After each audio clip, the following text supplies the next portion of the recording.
Le conflit a éclaté et cette fois l'affrontement s'annonce d'une intensité exceptionnelle. C'est l'entité qui a pris l'initiative en lançant, tôt ce matin, une vague de frappes dites préventives sur le sol iranien.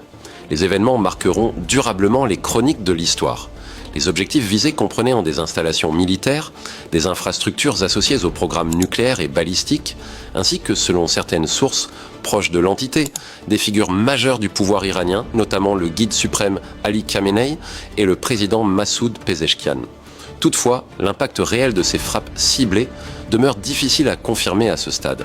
Les États-Unis se sont rapidement associés à l'opération, présentée côté américain comme une intervention majeure.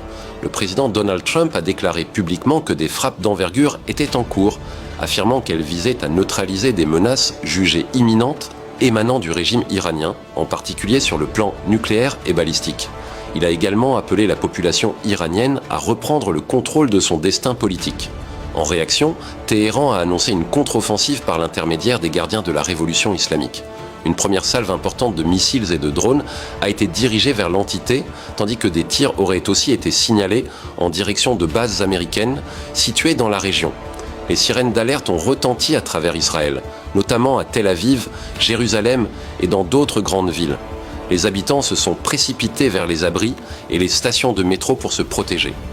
Des explosions ont été entendues dans le nord du pays et des impacts ou détonations ont également été rapportés dans plusieurs États du Golfe, dont l'Arabie Saoudite, le Qatar, Bahreïn, les Émirats Arabes Unis et le Koweït, probablement en raison de débris ou de projectiles déviés ou interceptés en vol. Nous assistons à un basculement stratégique majeur. Ce qui distingue cette séquence des tensions précédentes, c'est le passage clair d'une confrontation indirecte à un affrontement ouvert et assumé. Lorsqu'un acteur lance des frappes dites préventives sur des infrastructures militaires, nucléaires et balistiques, cela signifie qu'il considère la menace comme imminente et potentiellement irréversible.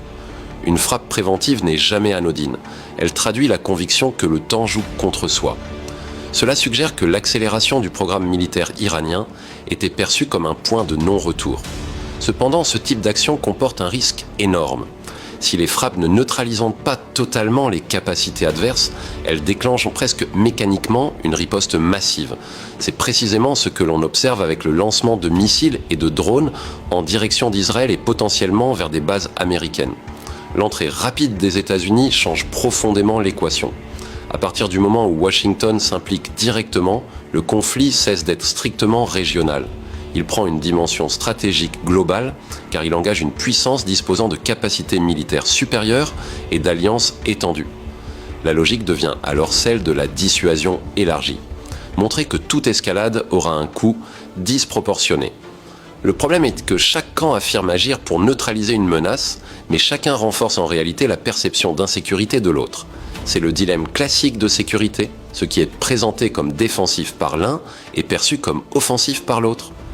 La multiplication des alertes, des sirènes et des interceptions de missiles montre également que nous sommes dans une guerre de saturation.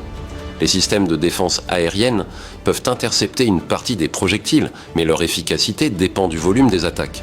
Si les frappes deviennent continues et massives, même un système performant peut être mis sous pression. L'extension des impacts vers des pays du Golfe souligne un autre risque, l'élargissement involontaire du théâtre d'opération. Des débris, des interceptions ou des erreurs de trajectoire peuvent entraîner des dommages collatéraux dans des États qui jusqu'ici tentèrent de rester en marge. Cela augmente la probabilité d'un engrenage régional incontrôlé. Enfin, la dimension politique ne doit pas être sous-estimée. Les appels au changement interne en Iran et les discours de riposte sans limite traduisent une bataille narrative autant que militaire. Chaque camp cherche à façonner l'opinion publique, à renforcer la cohésion nationale et à affaiblir la légitimité de l'adversaire. Nous sommes donc face à 3 scénarios possibles. Une désescalade rapide sous pression internationale, un conflit limité mais prolongé avec des frappes calibrées, ou une montée en intensité impliquant davantage d'acteurs régionaux et internationaux. La trajectoire dépendra principalement de 2 facteurs. La capacité réelle de neutralisation des infrastructures stratégiques et la volonté politique de contenir la spirale des représailles. Dans ce type de situation, l'erreur de calcul est le danger le plus grand, car une seule frappe mal interprétée peut transformer une opération limitée en guerre ouverte de grande ampleur.